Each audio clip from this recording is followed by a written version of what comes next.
Scientifically, we know through research there are things that you can do, that your family can do to become least vulnerable people. And so this entire presentation is going to look at most vulnerable versus least vulnerable so that you can make the changes that you know you need to make. Welcome everybody to the 100-Year Lifestyle Podcast. And yes, we are still transforming health and longevity consciousness worldwide so that you and your loved ones can live at 100% for 100 years and beyond. And even though we are in lockdown mode and there is this concern about COVID-19 and this pandemic, there are things that you can do to make this transformation for yourself and your family. Quite honestly, generations of your family. There is all this talk out there about, hey, we're concerned about the most vulnerable people, this virus and every other virus for that matter, affecting the most vulnerable people. Well, we have put together a presentation on how you can become a least vulnerable person and raise a least vulnerable family and transform your life so that if you are more vulnerable, you can become less vulnerable by taking control and making some changes. So we recorded a video that is doing really well on Facebook and social media. It's also just been put up on YouTube. We're going to make that recording available to you right now in this podcast. The quality is good. The information is very relevant. There are 15 steps that you can take to go from being a most vulnerable person to being a least vulnerable person and change your life. So thanks for joining us. Without further ado, enjoy this presentation on becoming a least vulnerable person. Share it with everyone in your life, and let's raise a least vulnerable planet where people are living, all of us, at 100% for 100 years and beyond. Enjoy this presentation. Hi, my name is Dr. Eric Plasker, and welcome to this presentation on becoming a least vulnerable person. Yes, we are in the middle of a very challenging time in our society, of course, with this COVID-19 situation. And we have learned, of course, all of us, we see it on the news, we see it in the media, everywhere we read, it is universally true that the people that are being affected by this virus more than any other are what has been called the most vulnerable people, which means that that small segment of the population that are most vulnerable, that they are being affected, they can get sick, they can get not just this COVID-19 virus, but the common cold, they can get the flu more than any other person because they are the most vulnerable people. Well, we want you, since you are the majority and you have the ability to make changes to your life to become less vulnerable, we put together this presentation on how you, regardless of your circumstance, whether you're a most vulnerable person right now or whether you're as healthy as you could possibly be, that we know scientifically, we know through research, we know that there are things that you can do, that your family can do to become least vulnerable people. And so this entire presentation is going to look at most vulnerable versus least vulnerable so that you can make the changes that you know you need to make based on what we know to be true to live the best life that you possibly can, 100% for 100 years, as we say, and be able to be resistant to not just this virus, but any virus or bacteria that may come your way. I want you to know that I am a very compassionate person and a very compassionate doctor, and I work with people, have been working with people for a long time to help them get healthy. And so this presentation, while you will see that I become very, very passionate at times about certain things, certain issues, certain statistics and science and research that I quote for you, I am also going to come from a very passionate place. Don't misconceive my passion. My passion is truly to support you and your loved ones function at your highest level for a lifetime so that you can get through this crisis situation and also any other situation that comes up in the future. So obviously we have heard that the most important question here is who is most vulnerable and why are they most vulnerable? And let's take a look at that. And we know that the seniors are the most vulnerable people. We hear these statistics about deaths, the numbers of deaths in places like Italy. I love that country, been there many times. I've traveled and spoken all over the world, Italy many times. Other countries that we have seen.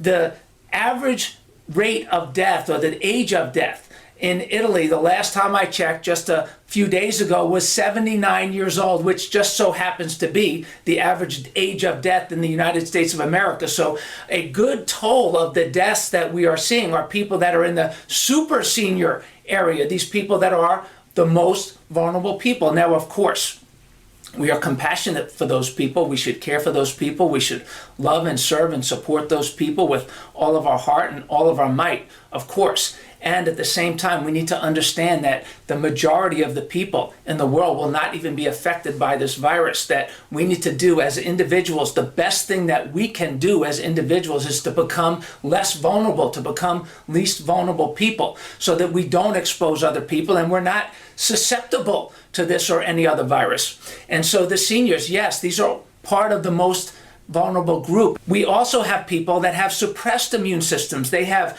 been diagnosed with another condition of some kind of immune condition. I was in the airport traveling to some city somewhere to give a talk, and I saw a big billboard. It was Venus Williams, I believe, talking about how 54 million people have been diagnosed with rheumatoid arthritis. That is an insane number of people in the United States of America that has 310 or 20 million people. To have 54 million of them with rheumatoid arthritis, something is wrong. We have created a most vulnerable society because of some of the things that we're doing. We're going to cover all of these things, and you'll be able to make some changes, simple changes that will be good for you and your family as you learn about these situations. But if you could imagine, if 54 million people have rheumatoid arthritis or some form of rheumatoid arthritis, that doesn't include the rest of the people that may have cancer or heart disease or diabetes. And when you start adding all of those up, the level of sickness that we have in this country, we've got to change it by all of us taking the responsibility to become less vulnerable. If you're a parent, you want to raise a least vulnerable family, a family that is not susceptible because of the way that you have chosen to take care of yourselves. And so important that we take a mind shift here to think differently about these things so we can get back to work and life as usual and enjoy this beautiful country and all of this beautiful planet that we have available to us if we just not be afraid of the viruses and the bacteria that are out there in the world, because we know that the way we have lived make us much less vulnerable, least vulnerable people.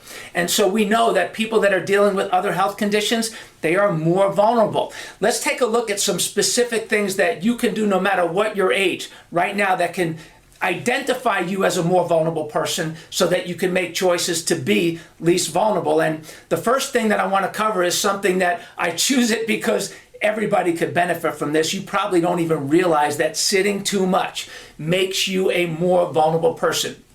When you are stuck in a chair and you are not moving your spine and your nervous system gets trapped and your stress levels from being in a specific position go way up significantly because you have lactic acid building up in your body, you become a more vulnerable person. In fact, when you look at the statistics, they're staggering. Americans specifically sit for 11 hours every day. We know that it's causing all kinds of health problems, over $1 trillion worth of all kinds of health problems, to heart problems, to blood pressure problems, to spinal problems, vertebral subluxation, interferences in the way that the mobility of your discs and your nerves work. So expensive, these problems, and they are making you a more vulnerable person. So you become more susceptible to any of these things that might be happening in the world, like a new virus or like a new strain of flu that doesn't affect maybe people like you. If you're a less vulnerable person or a least vulnerable person, it might not affect you and it might not affect me,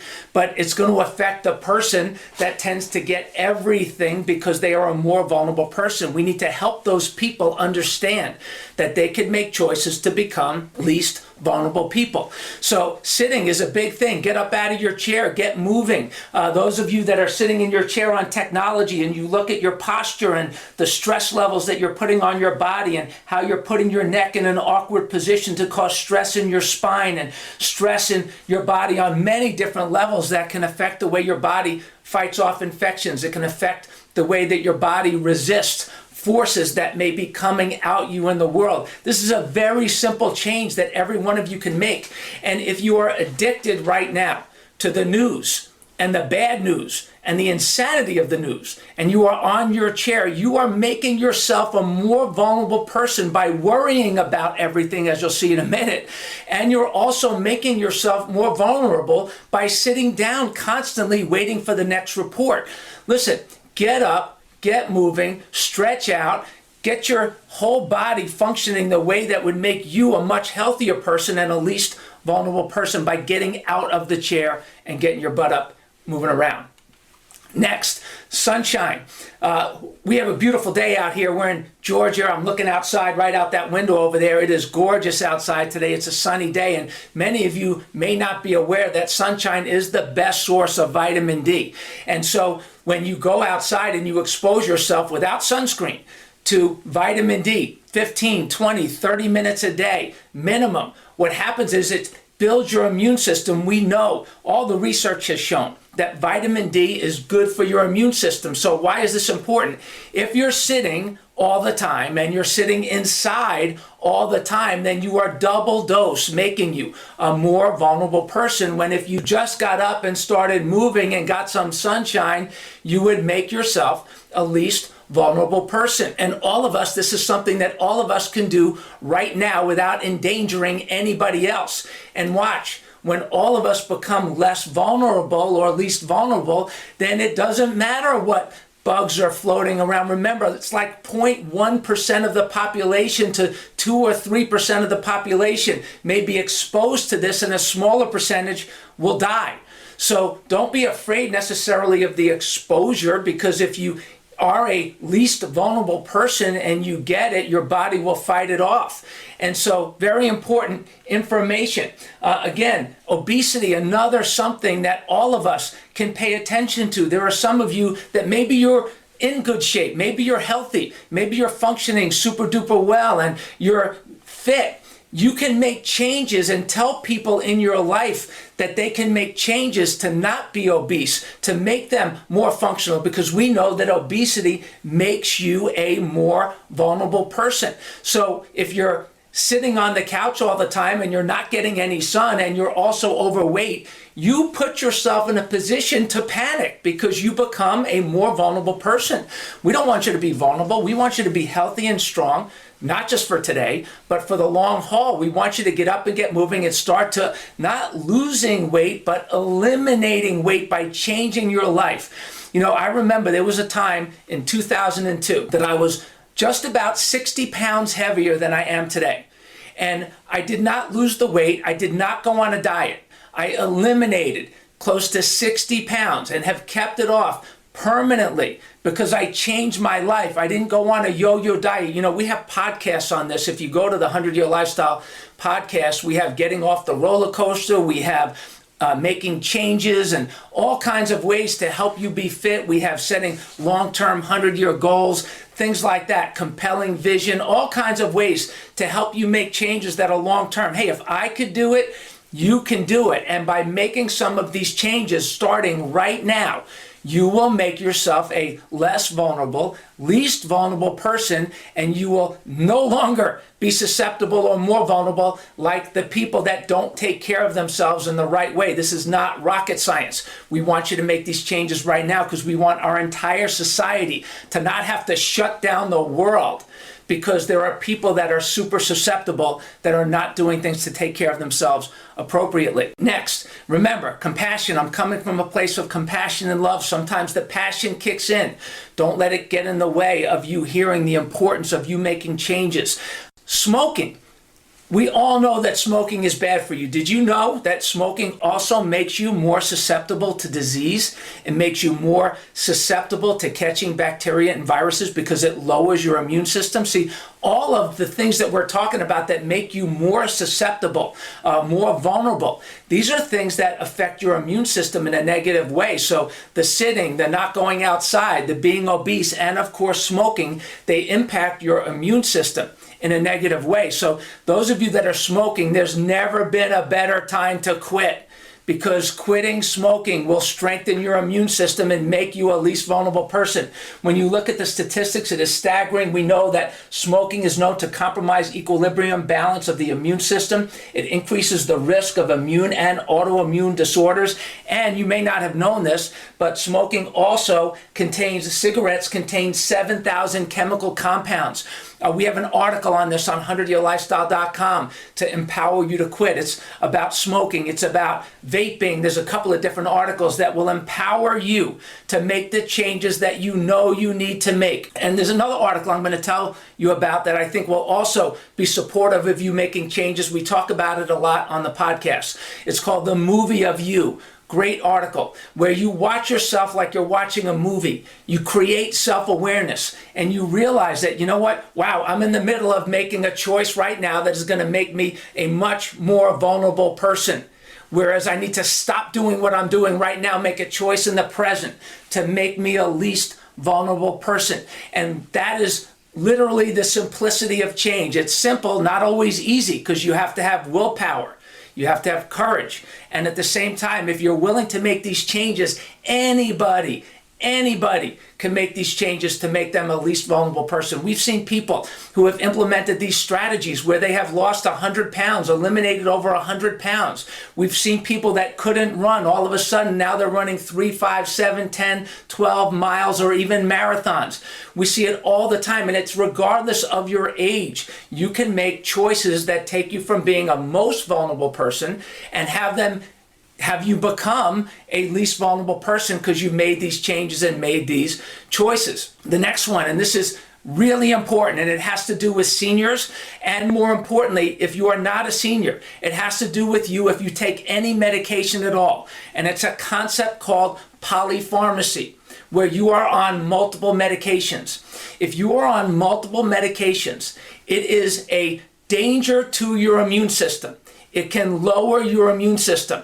It could decrease your level of immune function. It is well documented. What we suggest that you do is that you do some homework for yourself, that you go to drugs.com and you start to look up, if you are on any medications, you start to look up a medication and you say, okay, I'm on this medication, and you look it up and look to see if it has an impact on your immune system. And when you go to this website or other websites that may give you the same information, you go there and it'll say side effects for the consumer, that's you. And you'll read the list of side effects. But then if you dig deeper, it will say side effects for the healthcare provider. And that's where you could really dig deep to see what are the changes that this medication is making to your immune system and your immune system function. What's cool about this is that when you get this self-awareness, and when you go one drug and then a second drug and a third drug and a fourth drug, which by the way, the average person in the United States is on anywhere from 4 to 5 medications if they're a senior, and we're seeing more and more that people that even if they're not seniors, we're seeing kids. We had a patient in our practice that we just found out the other day, a new practice member, a 10-year-old girl on Zoloft. Come on. Listen, I have a problem with that and the parents are doing what the doctors are saying, and I'm not mad at anybody. Here's that passion again. I'm mad at the concept that we're not doing everything to avoid medication first, especially a drug that can be very mind-altering, dangerous, like Zoloft, that I don't believe was ever tested for use on a 10-year-old, for safety on a 10-year-old. And what's important for you to understand is that if you are taking medication and you're a younger person, if you don't make the lifestyle changes like we often talk about in the 100-Year Lifestyle, like we're talking about in this presentation, then what happens is that you are setting yourself up for a long-term use of these medications, which none of them were tested for decades worth of use. And we have no idea. You are a human experiment. And we do know that people are living longer in spite of this insanity and this crisis. People are living longer all over the world. The only country where that has leveled off is the United States, where we have more drug use than any other country in the world by far. We are setting ourselves up for neurological damage, all kinds of organ and system damage, because none of these medications were tested for long-term use. So you need to take matters into your own hand. You need to do your homework, because if you're on multiple medications, 2, 3, 4, 5 medications, and each one of them is affecting your immune system in a certain way, there's probably not testing or minimal testing to see how these drugs are interacting with each other from an immune system perspective. So if these things that we're talking to you about can help you to make changes that will support your immune system. Number one, if you have to stay on a medication, then your immune system will get stronger because you're making these changes. And if you don't need the medication because you've made some of these lifestyle changes, then you're going to be certainly much better off. And when you start to do the research and you start to make some changes, bring this information to the doctors that prescribed you the medication and let them know that you would like to discuss a different plan that would help you be more immune confident, a less vulnerable person, because you've been able to eliminate one or two or three or all of the prescribed medications because you've made the lifestyle changes that are good for you for the long haul. And some of you, you know what? Listen, maybe you have a condition that you require some type of medication for the long term. That's okay. If that's true for you, then at least you will be doing the lifestyle things to support you in making your immune system as strong as possible, making you a least vulnerable person. Now, I want to give you some important perspective on the actual numbers that are happening out there, because these numbers, when you look at the numbers of deaths and the numbers of people that are getting sick, when you compare them to other situations, it is very concerning whether or not you make these least vulnerable, most vulnerable types of choices here, because you don't want to put yourself in a situation that if you are already susceptible and you get this virus, that you go to a hospital, for example, where you may put yourself in jeopardy because of the situation in hospitals where maybe they're understaffed, maybe there are lots of people there. When you make these changes, you're protecting yourself and avoiding potential places that could actually make you sick and contribute to the likelihood of not just getting this virus and fighting it off internally, but actually having it become more serious because you're exposed to environments that are less healthy. And let me give you an example of hospital-acquired infections, which all of you know about it. We hear about it in the news, probably not enough. It should get way more attention, in my opinion, than this COVID-19 should be getting. And why? And by the way, there's an article on this on 100yearlifestyle.com also. It's called Superbugs and the War on Germs. When you look at the statistics, and these are staggering, by the way, that 1 in 25 people in the U.S. contracts a hospital-acquired infection that results in billions of wasted dollars, but more importantly, and this is a staggering number, by the way, 90,000 deaths a year. That means over the last decade, we're talking about 900,000 deaths from hospital-acquired infections. Now, a hospital-acquired infection is an infection that you get in the hospital that you did not have when you went into the hospital. Now, there's reasons for that. One reason is that people in the hospital are more vulnerable people. They have previous conditions, things like that. That's the first thing. The second thing is that because of the constant antibiotic use, from the soaps to the scrubs to the sprays to the pills, we have created a superbug dilemma problem that these are infections, these super infections are not treatable by anything that we know of. And they are man-made. They are made because of this overuse of antibiotics. I remember as a kid, if you had any kind of sniffle, no matter what color was coming out of your nose, you got an antibiotic, even though viruses, which was most of those things, most of those sniffles, are not affected by antibiotics because antibiotics treat bacteria. So for many people, they have found themselves with all kinds of digestive problems, gut problems because of overuse of antibiotics, things like that. And so what's important for you to understand, that if you are a more vulnerable person right now because of your health and your life, if you end up catching this virus and you have to go to a hospital, you are in an environment that is filled with superbugs to the point of 246 hospital-acquired deaths every day. That's a lot of deaths when you compare it to 9 deaths a day from COVID-19. If you end up acquiring COVID-19, if you're less vulnerable because you're making the changes to take care of yourself, you're less likely to need a hospital and you're less likely to put yourself in a situation where you are overwhelming the system and you are less likely to catch one of these super infections that is already killing 50 times, 100 times, a lot more people. I haven't done the math here, but you get the idea. Way more people dying from this than of COVID-19. So why not avoid that situation? Because you're making yourself a least vulnerable person. The next one that I think is important as it relates to bacteria. We have a harmony with bacteria. Bacteria are everywhere. There's no real reason to be a germaphobe.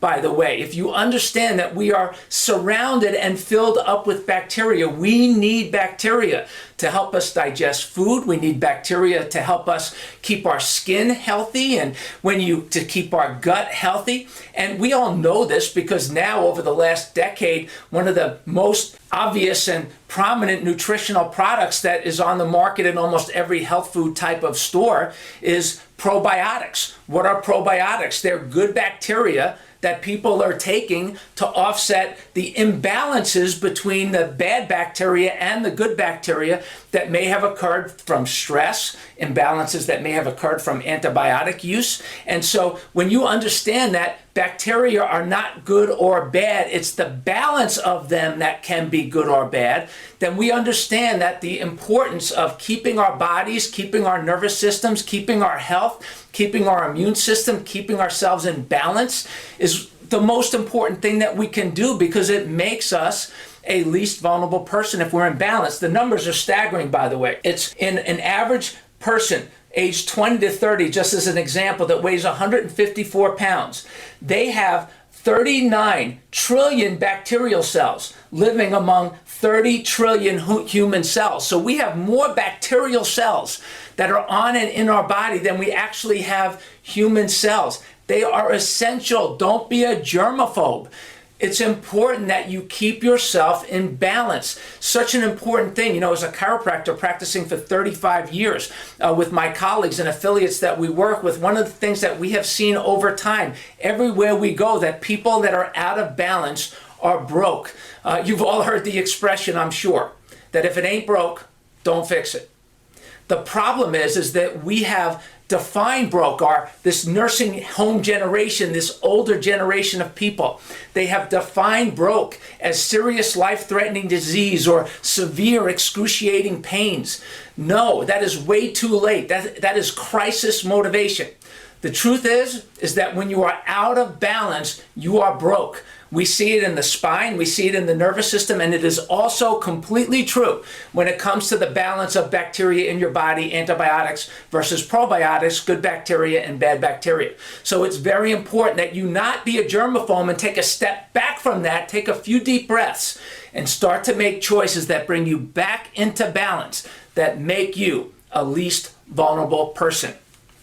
Next, again, this is data from the Centers for Disease Control and Prevention, and it has to do with suicides and accidental overdoses from opioids.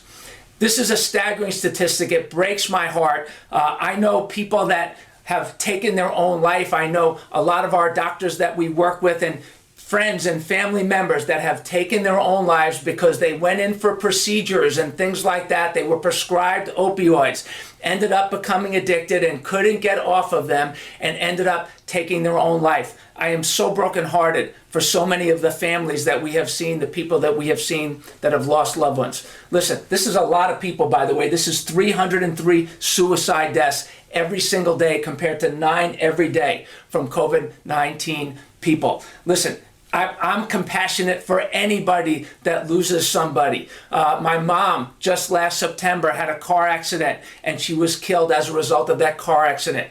Listen, nobody wants to lose somebody that they love. I know what it feels like. It is heartbreaking.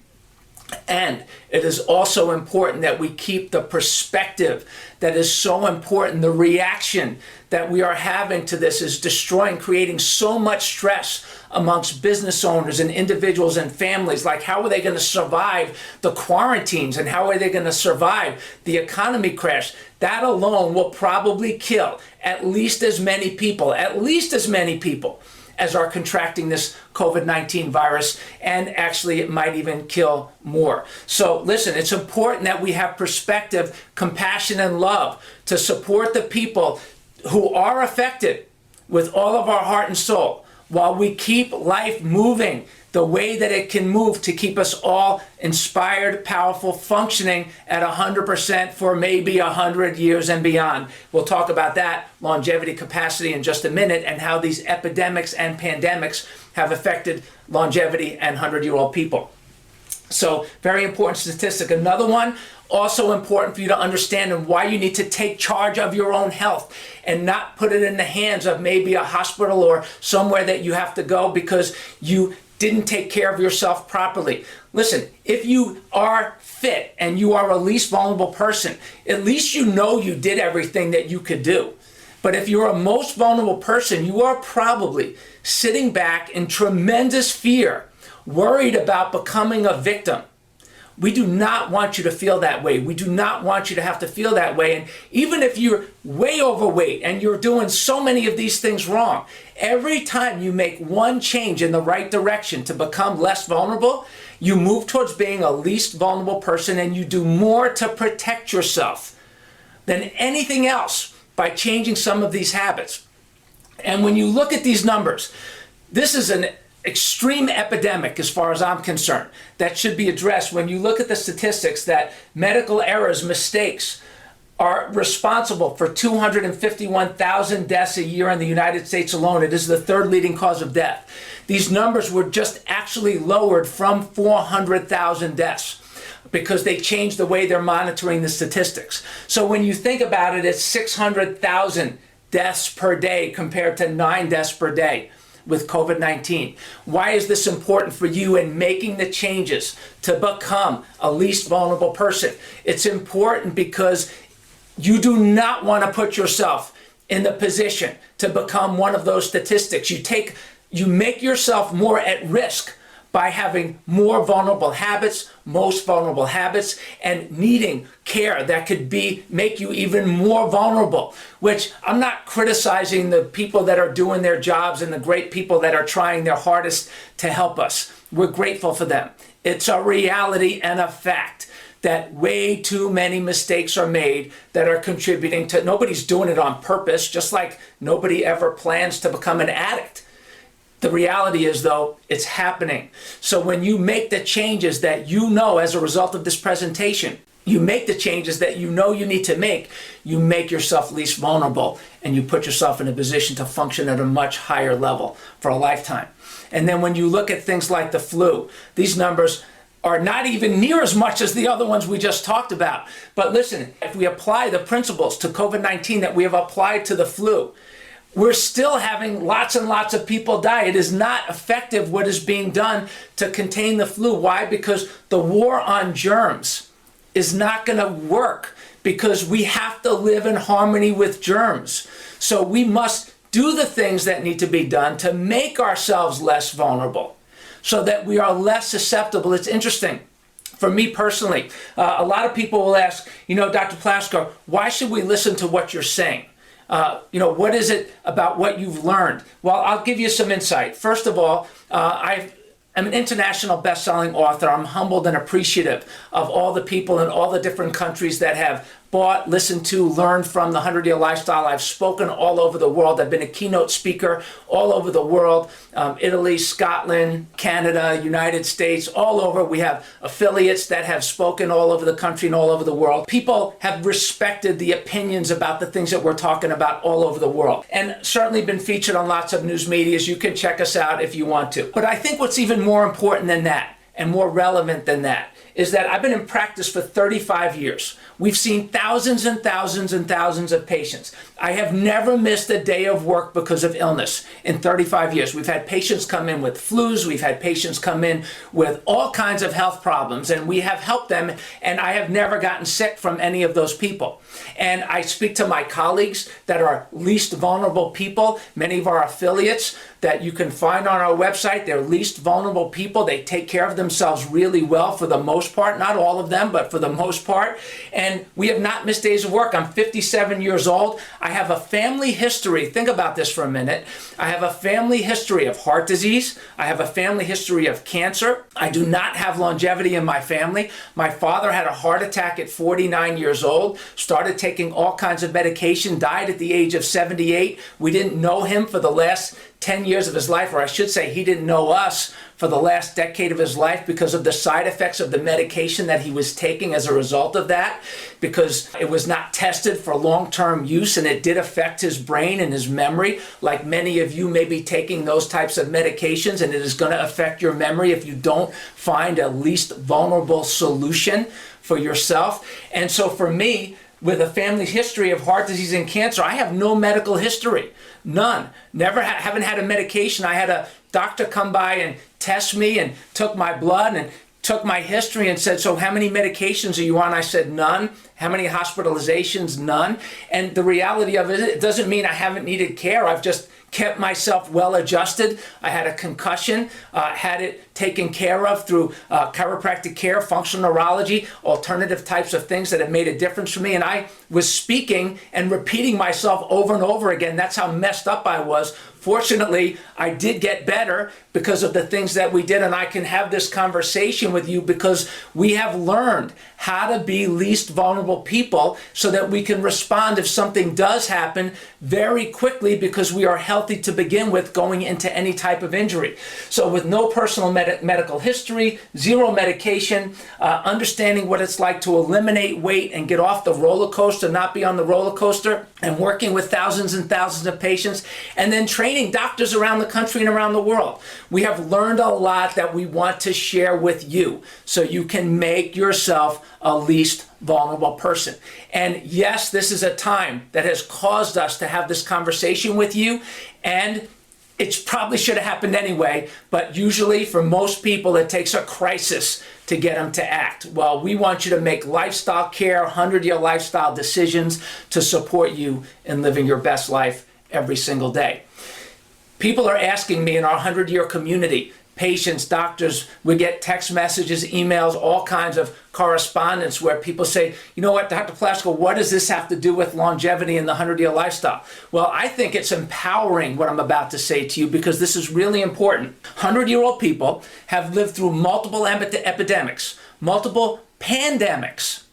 So SARS and some of the other COVID types of strains that we've seen over the years, flu and epidemics, flu pandemics. So people that are 100 years old today, which are the world's fastest growing group percentage-wise, or one of the fastest growing groups percentage-wise, they have lived through major wars. They've lived through the Great Depression. They've lived through 22 recessions and the Great Recession.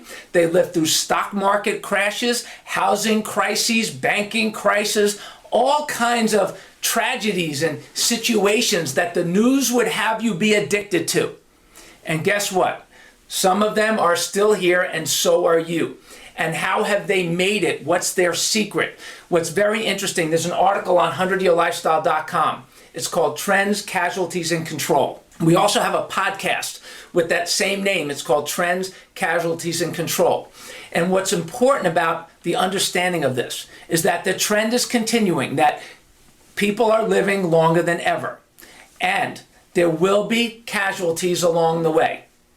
And you have control over the things that you can control. What you eat, how you move, your posture, the alignment of your body, your spine, your nervous system, the environment that you create, the thoughts that you think. You have control of the way that you live your life. And by taking control, because you're still here, then you can make these choices right now to make you a least vulnerable person. We call it 100% for 100 years. You'll see on some of our pages on our website, lots of people wearing 100 shirts, workout shirts. They're 100% for 100 years. It's a good goal, and it sure beats 63% for 87 years, like so many of our beloved seniors that didn't know they were going to live this long, so they didn't know how to take care of themselves to ensure quality of life as they age. We have a population that was blindsided by their extended life. And so we look at our beautiful children. We need to make 100-year lifestyle type choices that keep our children less vulnerable, that raise them less vulnerable, that keep them not addicted to drugs, but create for them a healthy lifestyle that they can be excited about.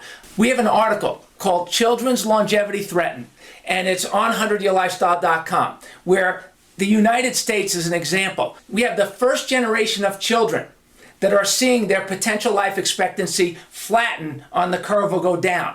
Why? Because we have so many neurologically damaged kids. And we have so many neurologically damaged seniors. We are putting our children in jeopardy with the way we are raising them. So it becomes important that we think differently about how we raise our children. We did a great podcast with Erica, and I forget the name of the podcast right now, but it's about her raising a family, raising her child, and making different choices for her child. And as an autistic child who was not speaking, he was not verbal, in a very short period of time, within 1 or 2 visits, he started speaking. His posture improved. He started standing up straighter. All kinds of different things changed. We need to take a look at how we are raising our children, the choices that we're making for children. We need to question vaccination schedules and what's in the vaccination. We need to support organizations like the ICANN Network for Informed Consent, so that we know that before we put anything, especially mandate anything that we inject into our child, we know for sure that it is safe before we blanket it and make it required for every man, woman, and child. As you look at what's happening with this COVID-19 situation, there are in the works fast-track, no testing vaccinations that have all kinds of bad ingredients, toxic ingredients in them. We need to make sure that everything is tested and proven before we make it a law and make informed consent, individual consent, a priority. And in doing so, by making sure that we're safe and healthy, we can raise and have a much least vulnerable society where people are functioning at their highest level for a lifetime and being immune to all of the challenges that may be out there in the environment. You know, when it comes to immunity, I just think about this so often because it's springtime and people are concerned about allergies and the pollen, and they're allergic to the pollen. You know, here's what's very interesting. The allergy situation in this country and in other countries where there's all these kinds of sprays and chemicals that have been proven to cause all types of health problems. We have been taught to believe that we are allergic to the flowers and the trees, when the reality of it is we are not allergic to the grass, the flowers, and the trees. Most of us who are allergic and having reactions are allergic to the chemicals on the grass, the flowers, and the trees. And if you make the changes in how you live your life and what you put in your environment, and you take charge of those things, you make yourself a much least vulnerable person. Let's look at some of these ways, these changes that you can make to make you less vulnerable right now. The first one is the power of positive thinking. And to me, that's exciting, and it should be for you, because what that means is if you change your thoughts, you can make yourself less vulnerable. Come on, how cool is that? If you change your thoughts, you can make yourself less vulnerable. And that video or that article that I told you about, the movie of You, which is also, we talk about it in a lot of our podcasts. If you take that concept from right now, when you start to catch yourself in negative thoughts, fear, worry, panic, you can take charge of yourself literally in a split second by making a choice. Say, you know what, I'm panicking, take a deep breath, and make a positive choice to think differently. And believe it or not, simple changes like that can improve your immune system. When you look at it, it is very true. Statistically, the power of positive thinking, it plays out for you. I love this. People with a family history of heart disease who also has a positive outlook were 1/3 less likely to have a heart attack or other cardiovascular event within 5 to 25 years than those who had a more negative outlook. I mean, that's a significant number. That's a significant change. So if you are my whole life is caught up in the panic, and I have all kinds of relationships where we all panic together and we feed the panic and we create this disease of panic. We end up creating immune deficiencies within each other, and we end up creating a self-fulfilling prophecy, because through panicking, we lower our immune systems, we make ourselves more vulnerable, whereas if you make these choices to become more positive, you immediately become less vulnerable with every single choice that you make. And some of you that are really negative and some of you that are really panicky, you may say, you know what, wow, that means I'm going to have to watch myself like I'm watching a movie and make these changes 1,000 times a day. You know what, that may be true. That means you're addicted to panic. Well, guess what? You stay consistent and you stay persistent. And then what happens is now you only have to make this change 100 times a day. And then you have to make it only 10 times a day. and then maybe only once a day because you have become a positive person and you make that choice first thing in the morning. And then maybe you only have to do it once a month, and then maybe once a quarter, and then maybe once a year, because you have reinvented yourself. And listen, come on, if you can't control yourself, don't try to control the rest of the world, because the only one that you could truly control is yourself. So take charge of your panic and your neurosis and your nervous system through these choices and make yourself a least vulnerable person. Positive thinking improves physical health. We've known this for a long time. That one recent study, for example, polled healthy first-year law students at the beginning of the school year to find out how optimistic they felt about the upcoming year. By the middle of the first semester, the students had been confident that they would do well, had more and better functioning immune cells than the worried students. And then it continued on that the levels of destructive hormones in your bloodstream will go up when you are a more vulnerable person. So positive thinking changes that. And every single one of you could start making those choices right now. And guess what? If you're still concerned about the virus, which quite honestly, for me and my family, because we're a less vulnerable family, we are not incompassionate or not compassionate about everybody. We are. That's why we're making this presentation. And at the same time, it's important that you understand that you have a choice, and to make choices that make you less vulnerable, least vulnerable right now. We know, Scientific American, that happiness can boost the immune system. And when you look at the statistics, we've known about this since the 1960s. Norman Cousin is the first one that really started this when he talked about anatomy of an illness, where he had a life-threatening autoimmune disease and he healed himself through laughter. He started watching Marx Brothers movies and way outlived what they expected. He decided not to believe the prognosis.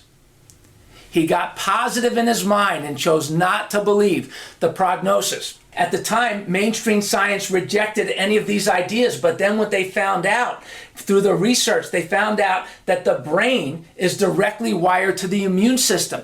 So your thoughts can have an impact over the immune system. The flow of messages over your brain to your body through your spinal cord can help affect and impact the quality of your health in your life and the immune system. I believe without a doubt that the reason why, one of the main reasons why I haven't been sick, fortunately, in my life, and we have raised healthy children who are also doctors of chiropractic and have been blessed to not be sick children, and we raise them to be healthy. One of the reasons is because they got adjusted lifestyle chiropractic care. It kept their spine and nervous system stress-free and out of balance so that this pathway could be clear. And when you look at the connections, they have a clinical relevance, because one of the first researchers to show this was a virologist.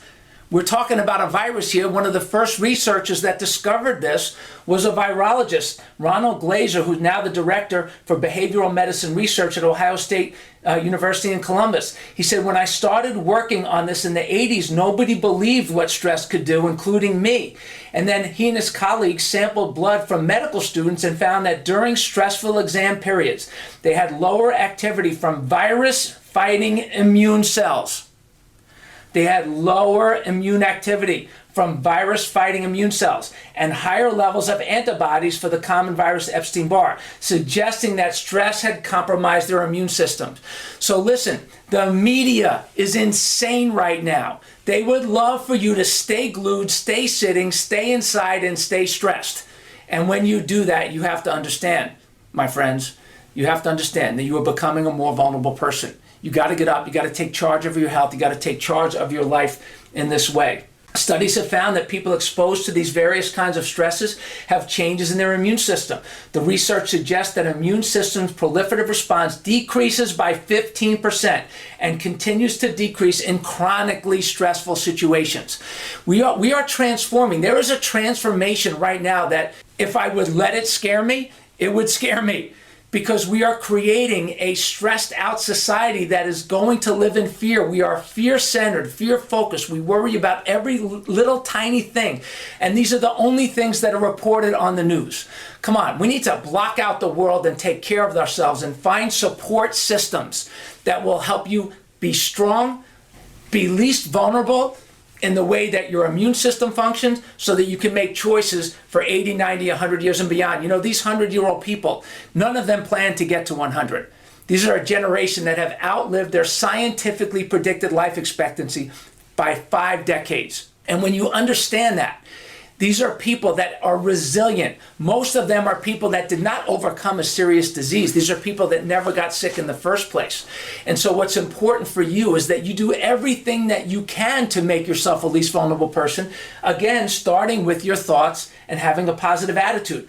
We know that stress leads to premature and unhealthy aging. According to a study by the National Academy of Sciences, stress shortens telomeres, the caps on your genes, and increases oxidative stress, which can lead to premature aging of your cells, which makes you a more vulnerable person.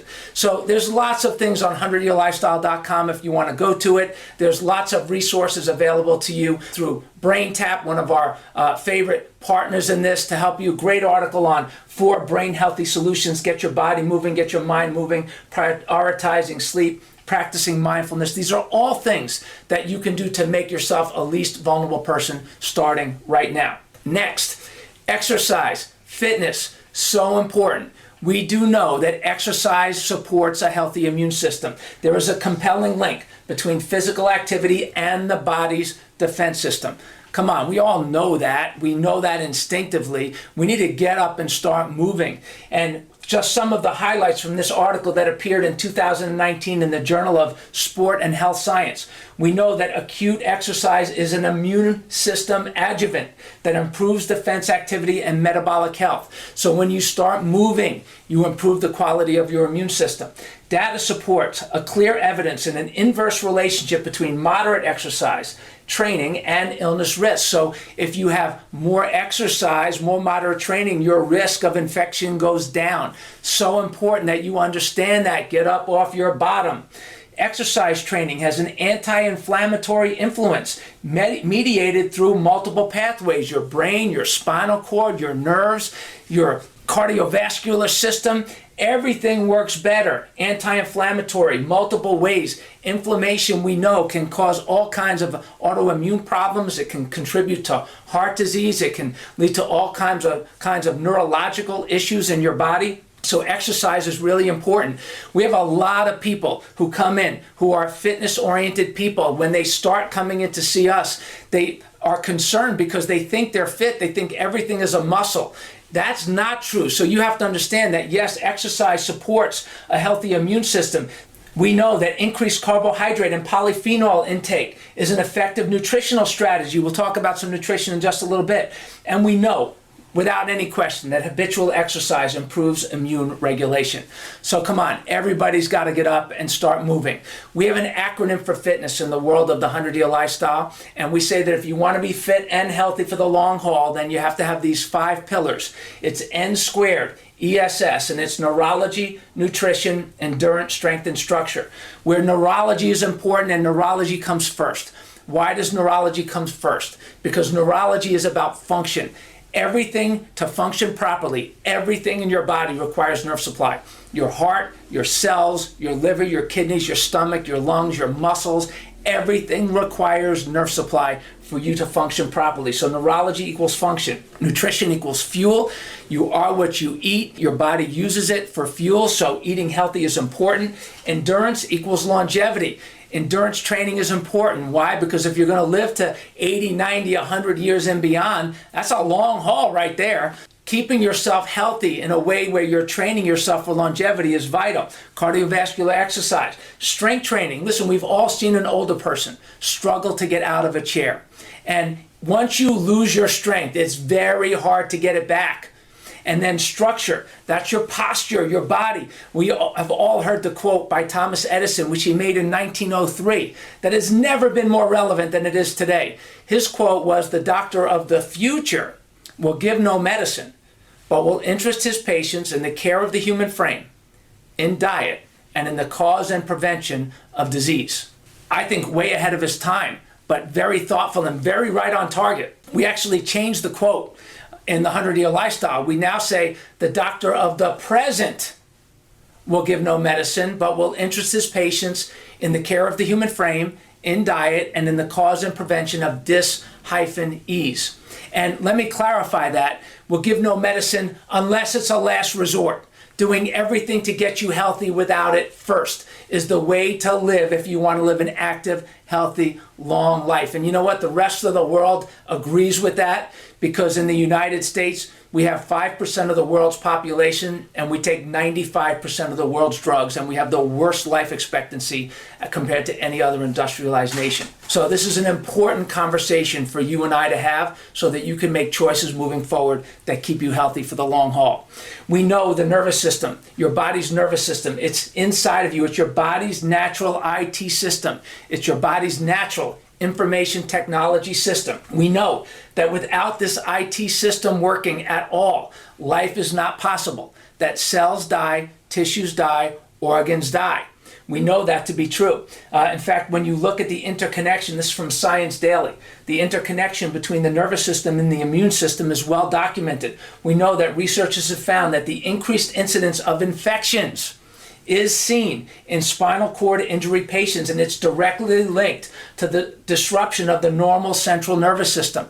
So this is an important thing for all of us as we understand the nervous system, our body's natural IT system, that when there's severe damage to the IT system where it's not working at all, that it affects directly the function of your immune system. But that's not the only way that the nervous system can be affected. We know that if there's interference to the IT system, if there's miscommunication or insufficient communication, then health is not possible. Nothing works the way that it's supposed to. Cells, tissues, and organs that are requiring nerve supply for communication, for hormone response, for function, for immunity, these messages are not clear. They're altered. And we call this, when it happens in the spine, it's a vertebral subluxation. We see this in our patients all the time. Other people see it in other types of industries all the time, where there's interference to the nervous system. Health is not possible. So the heart, lungs, liver, kidneys, back, neck, stomach, wherever those nerves are supposed to be supplying messaging, because those messages get altered, the health goes down. So we become more vulnerable people. With your nervous system working right, health can be your natural state. So everything can work the way that it's supposed to. Heart, lungs, liver, kidneys, muscles, all of those things have the capability to work the way that they're supposed to. Doesn't mean there might not be something else that could be wrong, but at least it has the potential to work the way that it's supposed to, because it's getting the right nerve supply. And then if you optimize your IT system with great quality care, all the things that we've talked about in this presentation, then you can express your full potential for a lifetime. We call it 100% for 100 years. We know that the nervous system supports your body's ability to adapt. It's made up of the nerve cells throughout your entire body. It communicates with the outside world so that your body can respond. It triggers, processes informations, reactions that are supportive of your health on every level that you can imagine. And what the challenge is, one of the challenges that we see in our practice, one of the challenges that we see, a lot of our affiliates around the country and people in our profession, chiropractors around the country and around the world, we know that there is an epidemic of nerve disorders that is out there. It is flooding our offices, people lining up because it's good quality care that is supportive of people naturally improving the health of their nervous system. And when you look at this epidemic, this is on 100yearlifestyle.com. This article went viral, and it talks about how, this is a quote from Dr. Zeev. It's a MD. His name is Robert Zeev. He recently wrote that neurological disorders, the growing epidemic of the 21st century, that chronic neurological diseases are fast becoming the debilitating epidemic of our time, way more significant than COVID-19. Way more significant, affecting way more people. We see this in memory care centers. We see this with autistic kids needing all kinds of neurological development support. And we see this with people with all types of chronic medication usage, people that are affected by chemicals in the environment. This is a serious problem. This is an epidemic that requires all of us to take action, because if you improve the health of your nervous system, it can make you a less vulnerable, least vulnerable person. One of the things that Dr. Zeev says, he says, having a healthy brain and nervous system is vital to being able to think clearly, without which our active will lacks intelligent guidance and becomes weakened. So it weakens our will, and it weakens the intelligence within to keep us functioning properly, the innate intelligence that we all have inside of us. He also says, and this is super important, I talked about this with the flowers and the trees a little bit earlier.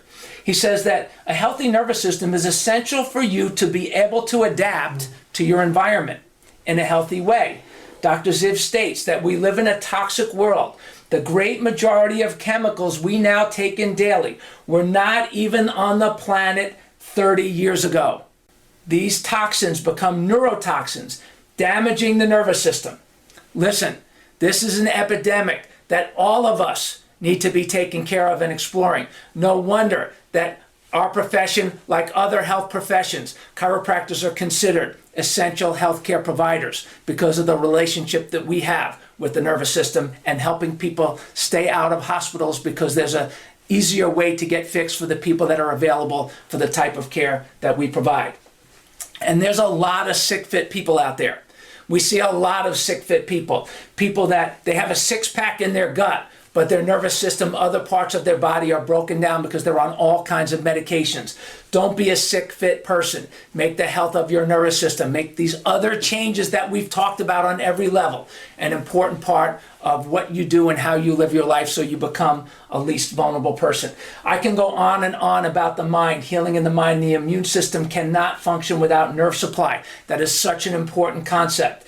We know that oxidative stress can affect RNA and DNA in a negative way. Oxidative stress, metabolically generating free radicals in the body, is broadly accepted as a theory of how we age and develop disease. Oxidative stress results in DNA damage and inhibits DNA repair. This is important to understand. Are you going to go inside and play with your own DNA? No, but understand that the changes that we are talking about making will help eliminate oxidative stress, so that your body has an ability to adapt and you stay a least vulnerable person. We see it, one of the reasons why chiropractic care has been effective is because chiropractic can influence oxidative stress, which in turn can influence DNA repair. And so we know that it's essential. Having a healthy nervous system is essential through every phase of life. Having a healthy nervous system is essential at any time, whether it's right at the birth process, maybe even in the womb, and through every phase of growth and development, a healthy nervous system must become a priority. We know that as people age, stress inside your nervous system, stress inside the structure of your body can affect the nervous system. These are three people, as an example, who are exactly the same age. You can find this in an article on 100yearlifestyle.com called A Picture's Worth 1,000 Words. When you look at this, you see that these are three people that are in their mid-50s. One has a healthy alignment with good spacing in between the bones, no health problems, no decay. Here's another 50-year-old person that has deterioration in one area. They've done crisis care only their whole life. They just live from crisis to crisis to crisis, so they feel better while they degenerate. That's so important. So many of you that are just covering up symptoms with medication, you make yourself feel better while the cause of your problems continue to cause decay within you. We do not want that to happen. That makes you a more vulnerable person. We want you to be less vulnerable. And here's one has had no care at all, just medication, covering up pain, severe degeneration at multiple levels throughout their body. And when you look at this, you have to understand that all of these people are exactly the same age. So quality of life, longevity, resistance, vulnerability, really in the long run has nothing to do with age. You have people that are seniors that are completely healthy, highly functional.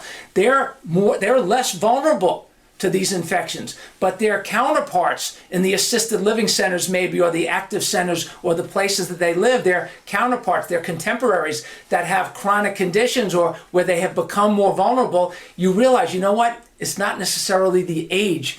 I remember one of the first things I read about D.D. Palmer, who was a magnetic healer, when he came upon this principle of the nervous system and started to teach it to the world through the chiropractic profession. He said, I got a famous quote. What intrigued him was that he asked the question, why do two people sitting at the same table, eating the same food, that may be the same age, why does one get sick and one doesn't?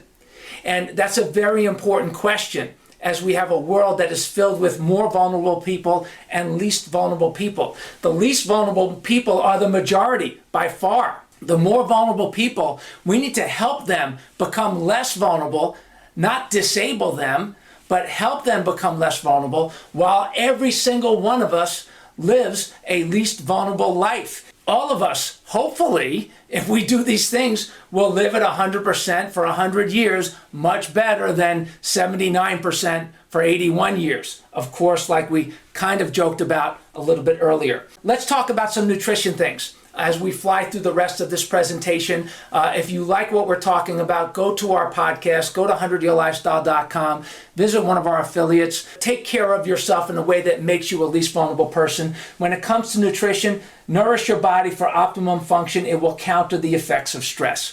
So eat organic food, non-toxic food, live foods, plant-based diets, as the majority are best.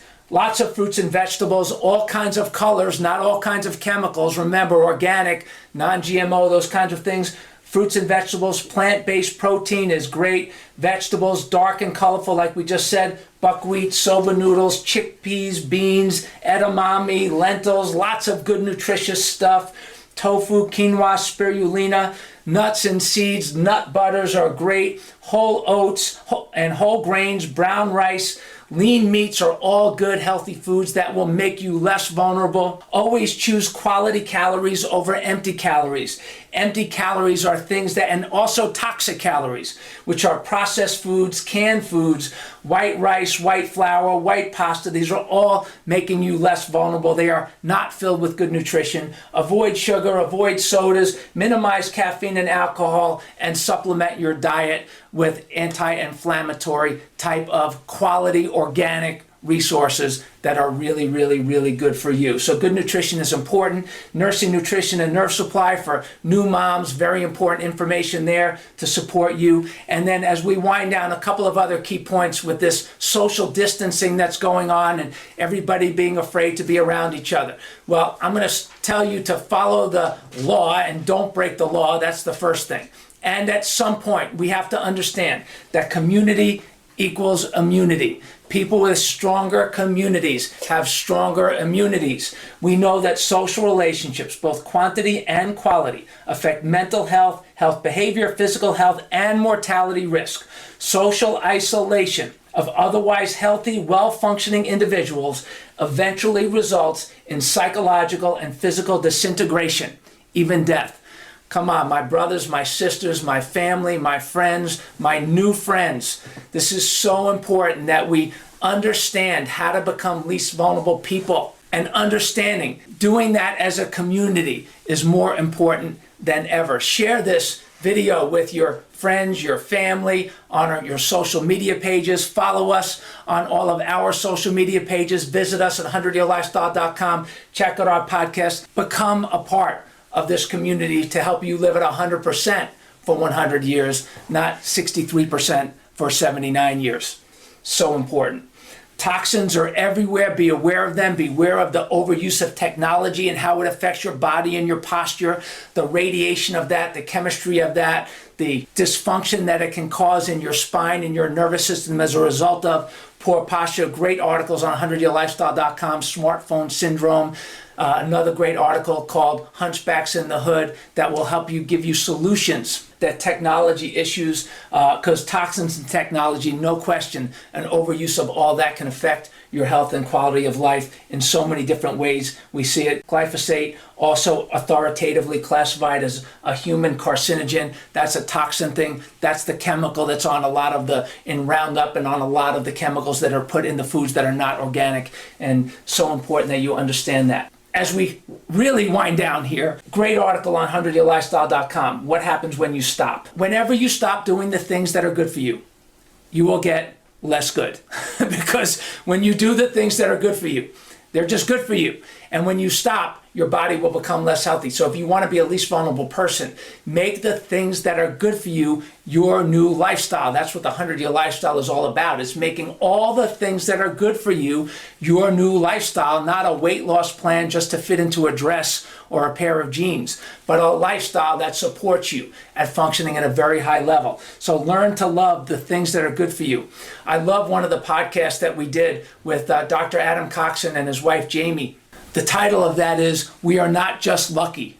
I love the title of that because people will say to them, well, you're just lucky that you're so skinny. You're just lucky that your kids are so healthy. And I love what they say in there. They say, you know what? Thank you. And yes, maybe we are lucky. We're not just lucky. We are doing the things that make us less vulnerable people. And by doing the things that make us less vulnerable people, we're luckier. And so you can be one of the lucky ones too. You can be not just lucky, but you'll be a lot more lucky if you make the changes that you know you need to make. Make 100-year lifestyle choices, not 50, 40, 60, or 70-year lifestyle choices, so that you love the things that are good for you and you make them your new lifestyle. And listen, if you were here, I would give you a big hug because you have stuck through this presentation, which I hope has empowered you. I hope it has supported you in living your best life every day for 80, 90, 100 years and beyond, getting you healthier today. And if you're healthier today and you make these changes that make you healthier today, you will just organically, like the rest of these 100-year-old people that didn't die when science thought they would, you will live longer than you ever thought with better quality years and enjoy the journey, which is even more important.